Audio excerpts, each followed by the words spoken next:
வடதுருவத்துல குளிர் தாங்க முடியாம அங்கிருந்து கிளம்பி வெயில் பிரதேசத்தை தேடி பறந்துகிட்டு இருந்துச்சு ஒரு பறவை. வருஷா வருஷம் இப்படி இடம்பெயர்றது அதுக்கு சகஜமான விஷயம்தான்.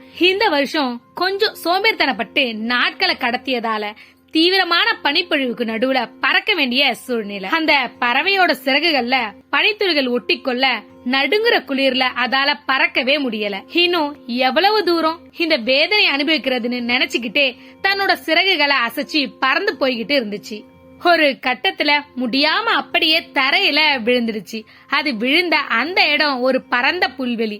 அது உடம்புல ஒட்டிக்கிட்டு இருந்த அந்த பனி பறவைய முழுசா மூடிக்குச்சு. அந்த பறவையும் உறைந்து போய் அப்படியே அந்த பரந்த புல்வெளியில கிடந்துச்சு. அந்த பறவை தன்னோட கண்களை மூடிக்கிட்டே அவ்வளவுதான் நாம செத்துடுவோம் அப்படின்னு நினைக்க ஆரம்பிச்சு. அந்த நேரத்துல அந்த புல்வெளியில மேய்ஞ்சுக்கிட்டு இருந்த மாடு அந்த பறவைய பார்த்து அதுக்கு உதவி பண்ண அந்த பறவை மேல தன்னோட சாணத்தை போட்டுச்சு. சூடா இருந்த அந்த சாணத்தோட கதகதப்புல பனியெல்லாம் கரைய கொஞ்சம் கொஞ்சமா அந்த பறவை உடலை அசைக்க ஆரம்பிச்சிச்சு. நீண்ட நாட்களுக்கு பிறகு இப்படி வெப்பத்தை அனுபவிச்ச குஷியில அந்த பறவையும் இருந்துச்சு.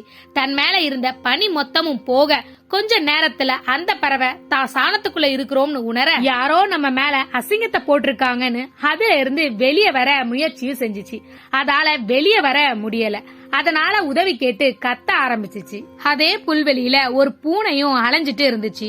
யாரோ கத்துற சத்தம் கேட்டதும் அந்த பூனை அந்த சாண குவியல்ல இருந்துதான் சத்தம் கேட்குதுன்னு உணர்ந்து அதுக்குள்ள இருந்த பறவைய கவ்வி பிடித்து வெளியே எடுத்து அந்த பறவைய சுத்தமா கழுவவும் செஞ்சுச்சு. அந்த பறவையும் பூனைக்கு நன்றியும் சொல்லுச்சு. ஆனா அந்த முரட்டு பூனை அந்த புல்வெளியில இரைய தேடிதான் அலைஞ்சிட்டு இருந்துச்சு. அதனால கிடைத்த அந்த இரைய, அதாவது அந்த பறவைய தன்னோட இரையா ஆக்கிச்சு. நம்ம மேல அசிங்கத்தை வாரி இறக்கிறவங்க எல்லாருமே நம்ம எதிரிங்க இல்ல. அவலமான இடத்துல சிக்கி இருக்கும் போது நம்மள மீட்கிற எல்லாருமே நம்ம நண்பர்கள் இல்ல. எதிரி போல தெரிகிற எல்லாருமே நம்ம எதிரியும் இல்ல, நண்பன் போல தெரிகிற எல்லாருமே நம்ம நண்பனும் இல்ல.